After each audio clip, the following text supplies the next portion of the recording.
दक्षिणी भारत में सन 1910-15 के आसपास कर्नाटक में एक संत हुए जिनका नाम था श्रीधर स्वामी। उस क्षेत्र में कर्नाटक और महाराष्ट्र के क्षेत्र में उनका काफ़ी प्रचार और प्रभाव है और उनका अंतिम आश्रम जो है वो कर्नाटक में ही वरदहल्ली में है, क्योंकि उनका जीवन काल बहुत विरक्त और साधना में रहा और उन्होंने पूरे भारत की यात्राएं की, हिमालय क्षेत्र तक, और कर्नाटक महाराष्ट्र में उनकी विशेष यात्राएं हुई जहां उन्होंने बहुत सारे शिष्यों को ज्ञान भक्ति की ओर प्रवृत्त किया। तो कहते हैं कि बचपन में उनके माता पिता स्वर्गवासी हो गए थे, शरीर छोड़ गए थे। फिर उनके बड़े भाई ने उनका पालन पोषण किया बड़े होने तक, युवा अवस्था तक। लेकिन उनका स्वभाव ऐसा था कि घर के काम धंधे करते नहीं थे, हमेशा ध्यान साधना में ही लीन रहा करते थे। तो भाई के साथ उनकी अनबन हो गई घरेलू कार्यों को लेके। फिर उनमें ज़्यादा वैराग आ गया तो वो घर बार छोड़कर चले गए और घर से निकलने के बाद वो गोकर्ण महाबलेश्वर तीर्थ में चले गए, जो कि कर्नाटक में ही समुद्र किनारे पे एक तीर्थ स्थान है, गोकर्ण महाबलेश्वर, जो कि शिवजी भगवान का स्थान है और वो ज्योतिर्लिंग की तरह ही उस क्षेत्र में प्रसिद्ध है। वहाँ के शैव भक्तों के लिए वो गोकर्ण महाबलेश्वर तीर्थ है, वो विशेष रूप से आस्था का केंद्र है। तो इन्होंने भी बचपन से सुना होगा कि वहाँ शिवजी भगवान का विशेष स्थान है, तो वहाँ चलना चाहिए। और ये जब घर छोड़ के निकले तो शिवजी की रुचि थी इनके अंदर, बचपन से ही शिवजी की महिमा सुनी थी और शिवजी का ध्यान करते, शिवजी का जप करते। तो इन्होंने सोचा कि चलो शिवजी भगवान की शरण में चल के वहीं पर उनकी ही कृपा प्राप्त करते हैं, वही अपनी साधना के लक्ष्य के रूप में उनको ही बनाते हैं। फिर वो उनके पास जाके उस स्थान पर शिवजी की ध्यान साधना करने लगे। कई दिनों तक उन्होंने शिवजी भगवान की ध्यान साधना की और ध्यान साधना करते करते जब वो थक गए, हार गए, तो उन्होंने भोजन पानी छोड़कर भी ध्यान साधना शुरू कर दी। पहले तो क्या था, हाँ, वो कभी भी भोजन मांगने नहीं गए कहीं भी। उनका नियम था कि जैसे भी जीवन चलेगा यहीं बैठ के ही चलेंगे, यहीं ध्यान साधना करेंगे।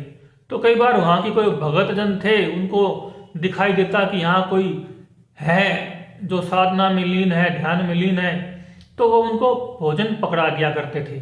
कई बार तो ऐसा कहते हैं कि भगवान शिव ने भी किसी रूप में आकर उनको भोजन दिया था। अब इस विषय में ऐसा है ना कि शिव जी भगवान किसी को भोजन देने आते हैं या वो अपने किसी भगत को प्रेरित कर देते हैं, इन दोनों बातों का एक ही अर्थ है। जब तक खुद शिव जी भगवान के दर्शन नहीं होते तब तक ये बात प्रमाणित नहीं हो सकती। लेकिन कई बार ऐसा भी होता है कि कई जो पहुंचवान संत महापुरुष होते हैं ना, वे भी अपने आप को उस भगवान के रूप में दिखा देते हैं। अगर उनके सामने कोई भगत आता है तो वो भी अपने आप को उन भगत के भगवान के रूप में दिखा देते हैं या उनको दिख जाता है भगत को। ऐसी बहुत सारी घटनाएं हुई कई बार। जैसे गरीबदास जी के सामने एक बार कोई भैरव आया, भैरव, और वो उनको तंत्र मंत्र के द्वारा प्रभावित करना चाहता था या नीचा दिखाना चाहता था। तो उस समय शिव जी भगवान का रूप गरीबदास जी ने बना लिया। अब जो आत्मज्ञानी तत्वज्ञानी महापुरुष होते हैं वो सर्वसमर्थ होते हैं, वो किसी भी रूप में अपने आप को प्रकट कर सकते हैं और उनके अंदर प्राण शक्ति बिल्कुल स्थिर होती है। तो बाहर की कोई भी क्रियाएं, कोई भी तंत्र मंत्र उनके ऊपर असर नहीं कर सकता। ऐसे ये कहानी है गुरु नानक जी जब वहाँ गए साउथ में रामेश्वर में, तो उनको एक राम भगत मिला, और राम भगत जब उनके दर्शन करने के लिए आया तो उनको गुरु नानक की जगह भगवान राम ही दिखाई दिए। तब उस भगत ने वहाँ जमीन दी और वहाँ पे गुरु नानक का एक गुरुद्वारा बना हुआ है। ऐसी ही एक घटना बाल कृष्ण जी की है, जो कि वृंदावन में हुए हैं। वो एक बार बीमार हो गए, उनका शरीर बीमार हो गया। वो तो पूर्ण लीला लीन महापुरुष थे, कृष्ण भगवान राधा जी की लीलाओं में लीन रहा करते थे। और वो एक बार एक हॉस्पिटल में अपनी बीमारी का इलाज करवाने गए, और वहां पे एक सरदार जी थे। सरदार जी गुरु नानक भगवान का ध्यान किया करते थे, गुरु नानक जी का। और जब वो वहां गए तो उन डॉक्टर साहब को, सरदार जी को, बाल कृष्ण जी के अंदर गुरु नानक की परछाई दिखाई दी, गुरु नानक का आभास सा महसूस हुआ। तो उन्होंने बहुत तन मन लगाकर बाल कृष्ण दास जी की सेवा करी। जब किसी ने पूछा कि आप इतनी ज्यादा सेवा इन संत की क्यों कर रहे हो, तो उन्होंने कहा कि इनमें मुझे गुरु नानक जी के दर्शन हुए हैं, आभास हुआ है, जिनकी मैं रोज ही सुबह ध्यान वंदना करता हूं। तो जो महापुरुष उस चेतना को उपलब्ध हो जाते हैं, उनके अंदर ये सब चीजें स्वतः ही भक्तों के लिए प्रकट हो जाती हैं। तो जैसे कि श्रीधर स्वामी जी वहां पे उस समय ध्यान साधना कर रहे थे शिव जी के मंदिर पे या शिव जी के मंदिर के आसपास, तो वहां उनके भोजन की व्यवस्था हो जाया करती थी, क्योंकि प्रकृति जब तक चाहती है तब तक इंसान का शरीर जीवित रहता है, वो चाहे किसी भी बहाने से जीवित रहे। और जिस दिन किसी की समय आता है तो उस दिन शरीर छूट जाता है। इसलिए तो गोस्वामी तुलसीदास जी ने कहा है ना, पहले रचा प्रारब्ध पीछे रचा शरीर, तुलसी क्यों चिंता करे भजले श्री रघुवीर। इधर अभी हमने रामचरण जी की जीवनी सुनाई थी कुछ दिन पहले, अभी 2-4 दिन पहले ही। उन्होंने भी कहा है, अन जल की क्यों सोच करे सबको दे करतार, राम चरण विश्वास बिन दुख पावे संसार। कि आप अंजल की सोच करो ही मत, जो आपके प्रारब्ध में लिखा है, भाग में लिखा है, वो आपको जरूर मिलेगा। इसलिए भाग्य की चिंता किए बिना भगवान को याद करना, जपना जरूरी है। क्योंकि सृष्टि में, प्रकृति में जो कुछ होना है वो तो प्रकृति की या परमात्मा की जो मर्जी होती है, जैसी होती है वैसा ही होता है। और इंसान को चाहिए कि वो अपने प्रभु में, आत्मज्ञान में, तत्व ज्ञान में अपने को लगा ले। जब वो इधर समर्पित हो जाता है तो प्रकृति की शक्तियां भी उसकी मदद करने के लिए आने लगती हैं, चाहे वो किसी रूप में आओ, किसी माध्यम से आओ, चाहे प्रत्यक्ष भगवान के रूप में आओ, चाहे भगत के रूप में आओ, जैसे भी हो, उनको प्रकृति की सुविधाएं, व्यवस्थाएं मिल जाती हैं। तो कहते हैं श्रीधर स्वामी जी जब ध्यान साधना कर रहे थे, वहां पर शिव जी को बुला रहे थे, जप कर रहे थे, तो एक दिन सौपन में शिव जी भगवान प्रकट हुए सौपन में, और उन्होंने कहा कि तुम्हारे जीवन की पूर्णता, तुम्हारी साधना की पूर्णता राम राम के जप में है, इसलिए तुम राम राम का जप करो। फिर उसके बाद उन्होंने वो अनशन वाला जो भोजन पानी छोड़ रखा था वो फिर से शुरू कर दिया, और वो स्थान छोड़ के वो गोकर्ण महाबलेश्वर वाला स्थान छोड़कर वो यात्रा पर निकल गए। फिर वो चलते चलते महाराष्ट्र आ गए, और महाराष्ट्र में समर्थ गुरु रामदास जी का स्थान है, जहां उस शहर का नाम सज्जनगढ़ है, जो सतारा जिले में पड़ता है सज्जनगढ़। वहां वो आ गए समर्थ गुरु रामदास जी के समाधि स्थान पर, क्योंकि समर्थ गुरु रामदास जी जो थे वो शिवाजी के गुरु जी थे, और शिवाजी का समय था सन 1600 के शुरुआती टाइम था। 1600 का मतलब जहाँ 17वीं शताब्दी शुरू होती है, वहाँ शिवाजी का लगभग आधा या बीच 1600 साढ़े 1600 के बीच का टाइम रहा होगा।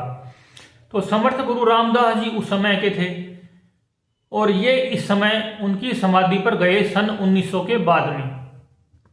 जब ये 1900 के बाद में उनकी समाधि पर गए और वहां पर राम जप शुरू कर दिया, और वहां राम जप शुरू किया, कई दिन तक ध्यान साधना में लगे रहे, तो एक दिन समर्थ गुरु रामदास जी इनके सामने प्रकट हुए और इनको अपना मानस पुत्र और शिष्य स्वीकार किया। उस अवस्था में सूक्ष्म रूप में प्रकट हुए वहां पे, क्योंकि शरीर तो समर्थ गुरु रामदास जी शिवाजी के टाइम में थे, तो इनके बीच तो लगभग 300 साल का अंतर, मान लो 200, 250, 300 साल के लगभग अंतर हो जाता है। तो वहां इनको समर्थ गुरु रामदास जी ने एक विश्वास दे दिया, आप मेरे शिष्य हो, मेरे मानस पुत्र हो। लेकिन फिर उसके बाद ये अपने आप को रामदास जी की परंपरा के हिसाब से मानने लग गए, उनसे प्रेरणा लेकर उनको प्रेरणा स्रोत मानने लग गए। उसके बाद ये घूमते फिरते चलते रहे, क्योंकि इन्होंने जंगलों में, पहाड़ों में, बहुत जगह एकांत स्थानों में लंबी लंबी तपस्याएं की थी और जीवों को जगाया था साथ साथ। क्योंकि जो संत महापुरुष ध्यान साधना करते हैं, तपस्या करते हैं, उनको देखकर श्रद्धालु जीव स्वतः ही उनकी ओर आकर्षित हो जाते हैं। कुछ लोग प्रवचन सुन के जागृत होते हैं, कुछ लोग संतों का प्रत्यक्ष जीवन देखकर जागृत होते हैं। अब कोई कैसे भी जागे, इंसानी जीवन का लक्ष्य, मेन उद्देश्य जागना ही होता है, परमात्मा में लगना ही होता है, आत्मज्ञान, ब्रह्म ज्ञान, तत्व ज्ञान प्राप्त करना ही होता है। फिर एक बार क्या हुआ, वो जो सतारा वाला स्थान है उसको छोड़ के वो फिर घूमते फिरते रहने लगे। कभी बहुत बहुत साल तक किसी गुफा में बैठ जाते, कभी किसी जंगल के एकांत स्थान में साधना करते। ऐसा करते करते एक बार वो किसी शिव जी के मंदिर में पहुंच गए, कर्नाटक में ही। और जब वो शिव जी के मंदिर में गए तो उस समय वो राम राम का जप कर रहे थे, कीर्तन कर रहे थे, जोर जोर से राम राम कर रहे थे। तो जैसे वो उस मंदिर में गए, शिव जी के मंदिर में, तो वहां के लोगों ने देखा कि ये तो साधु जी हैं, संत जी हैं, ये राम राम जप रहे हैं। तो उन्होंने कहा कि आप हमारे मंदिर में मत आओ, हमारे मंदिर में सिर्फ शिव जी नाम का ही जप होना चाहिए, राम राम का जप नहीं होना चाहिए।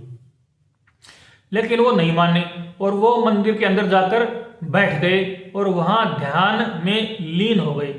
जब वो मंदिर के अंदर जाके बैठे, ध्यान में लीन हुए, तो वहां पर उन भक्तों को शिव जी की मूर्ति में, शिवलिंग में भगवान राम की छवि दिखाई दी। उनको भगवान राम की छवि महसूस हुई उस शिवलिंग में। और जब उनके पास देखा, श्रीधर स्वामी जी के पास देखा, तो उनके शरीर के अंदर से राम राम की ध्वनि निकल रही थी, ओम नमः शिवाय की ध्वनि निकल रही थी। क्योंकि उन्होंने पहले जब घर छोड़ के निकले और गोकर्ण महाबलेश्वर तीर्थ में ध्यान साधना की, तब उन्होंने ओम नमः शिवाय का जप किया। और बाद में फिर वो जगह छोड़ी, शिव जी के दर्शन हुए तो उन्होंने राम राम का जप किया। फिर समर्थ गुरु के दर्शन हुए तो उन्होंने राम राम को ही अपनी साधना बना लिया। तो उनके अंदर दोनों ध्वनियाँ मिक्स हो गई। लेकिन राम राम और ओम नमः शिवाय की जो ध्वनि थी, उन दोनों का प्रभाव उनके शरीर में इतना ज़्यादा था कि वो ध्वनियाँ बाहर भी निकलती हुई सुनाई दी। ऐसी ये घटना स्वामी राम तीर्थ जी की भी है। स्वामी राम तीर्थ जी जो थे वो पंजाब में ही प्रकट हुए थे और उनका जीवन काल भी बहुत छोटा था, लगभग 32-33 साल के आसपास उनका जीवन काल था। उस समय वो देहरादून में रह रहे थे एकांत स्थान में, और वहाँ पे कोई कुटिया थी, मकान था, वहाँ रह रहे थे। और उनके साथ पंजाब के जाने माने लेखक, शिक्षाविद, तर्क में निपुण सरदार पूर्ण सिंह जी उनके साथ थे। सरदार पूर्ण सिंह जी जो थे वो बहुत तर्क में, तथ्यों में विश्वास करने वाले थे। कोई श्रद्धालु वाली बात उनको बहुत ज़्यादा प्रभावित नहीं करती थी। तो वो दोनों वहाँ पे सो रहे थे। तो रात को एक दिन सरदार पूर्ण सिंह जी जागे और उन्होंने देखा कि जो राम तीर्थ जी जो हैं वो सो रहे हैं, एकदम नींद में, नॉर्मल रूप से नींद में है, लेकिन वहां पे उनको राम राम की ध्वनि सुनाई दी। तो उन्होंने सोचा कि कमरे के बाहर से कहीं दूर किसी के यहाँ पाठ पूजा हो रही होगी, कोई राम राम कर रहा होगा। तो वहां जाके देखा तो बाहर वो आवाज नहीं थी राम राम की। बाहर से जाके देखा तो वो आवाज बंद हो गई थी। फिर कमरे के अंदर आया, उनके पास आए तो फिर वही राम राम की ध्वनि उनको सुनाई दी। फिर उन्होंने सोचा कि ये राम राम की ध्वनि कहाँ से आ रही है। तब उन्होंने बहुत गौर किया, ध्यान से देखा, खोजबीन की, तब पता लगा कि ये ध्वनि तो स्वामी राम तीर्थ जी के अंदर से ही निकल रही है। उनका शरीर ही राम राम के कंपन बोल रहा है। तो राम तीर्थ जी जो थे वो भी बहुत गहरे ब्रह्मज्ञानी साधक थे। वो पहले राम राम करते थे, लेकिन बाद में उनको कोई सन्यासी गुरु मिले जो तीर्थ दशनामी संप्रदाय होते हैं सन्यासियों के, उनमें जो तीर्थ नाम के सन्यासी थे कोई, उनके शिष्य बने और उसके बाद उन्होंने राम राम को छोड़ दिया और ब्रह्म स्वभाव में ही लीन रहने लग गए।